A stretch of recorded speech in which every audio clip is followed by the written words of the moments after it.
Thank you for calling on me. I don't have children yet, but within the next 2 years I will. And I've heard you talk a lot about child rearing. And I am uncertain about how to discern between the fundamentals that you would teach a small child and everything that I've learned from you on allowing them to be powerful creators. I mean, how would I teach a young child to use that they have to use a knife and fork, or they should use a knife and fork to eat in those sort of fundamentals? I'm having trouble figuring out where that boundary is, or where I can say, no, you need to do it this way at this age. Well, fortunately, your children come forth with such passion and interest in becoming part of this time-space reality and the life that it holds for them, that they will find their own way 1,000 to 1 more than you will be teaching them. They will come with the vibrational preparation to attract to them whatever they need to make their way. And for the most part, parents are more hindering influences than anything. Because you stand, for the most part, ready to warn them about the trouble, where they come eager for the experience.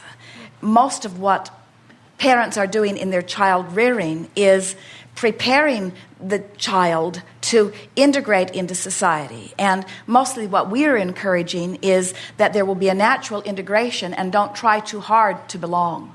Children are coming forth in greater numbers and in greater dynamics with a strong intensity of wanting to dilute this stream that is here in this physical fashion. In other words, they are more rebellious. They are more eager to live their own way. They are less ready to really follow the ways that have been so specifically laid out before them. So you don't have to worry about your children. Your children will come cable ready and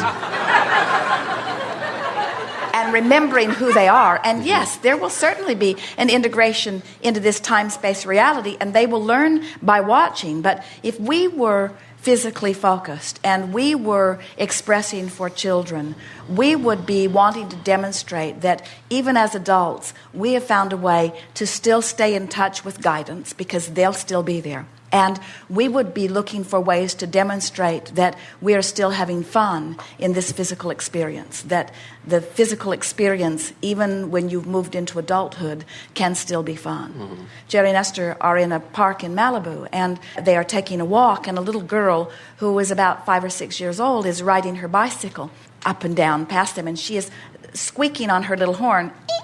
It goes. And so when she came by, Esther pinched her nose and went back, making almost the exact sound that the little girl was making. The little girl looked at Esther. She could not quite understand how she could have heard what she's heard, and then Esther did it again. And then she pinched her own nose, and she said, "Mine does not work."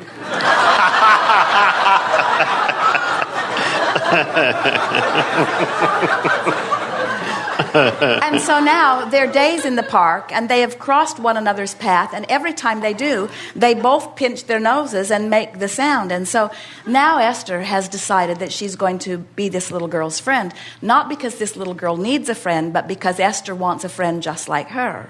And so they are both looking for opportunities, or sort of watching for each other, waiting for opportunities to rendezvous, exchanging toys. The little girl says, "Do you sell toys?" And Esther said, "No, I play with toys.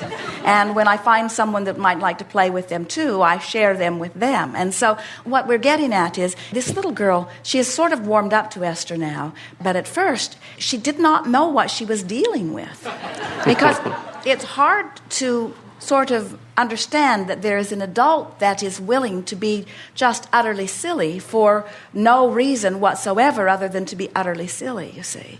And we think that that sort of thing is the best thing that you could do with children. Let them know that you are still connected to source energy, and that you are still spontaneous and doing what you feel like doing. Don't try to teach them these restrictive boundaries for the sake of not upsetting someone. Instead, encourage a continuation of the free spirit that is guided from broader perspective. Can you imagine if your intention for parenting only followed these brief guidelines. I understand that this child is an extension of source energy.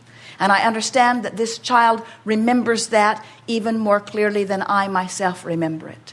And I understand that this child is experiencing contrast which are giving birth to his individual desires, and that Source is so in agreement and so in concert and so on this that this child is in wonderful hands. And anything that I can do as a friend or a stranger or a parent that keeps this child as closely as possible in connection with his good-feeling self, then to that degree I have benefited this child. In other words, what could be of greater value than to assist someone in staying closely connected to their supreme guidance that knows everything they've come from, everything that's surrounding them, and even better, everything they're moving to.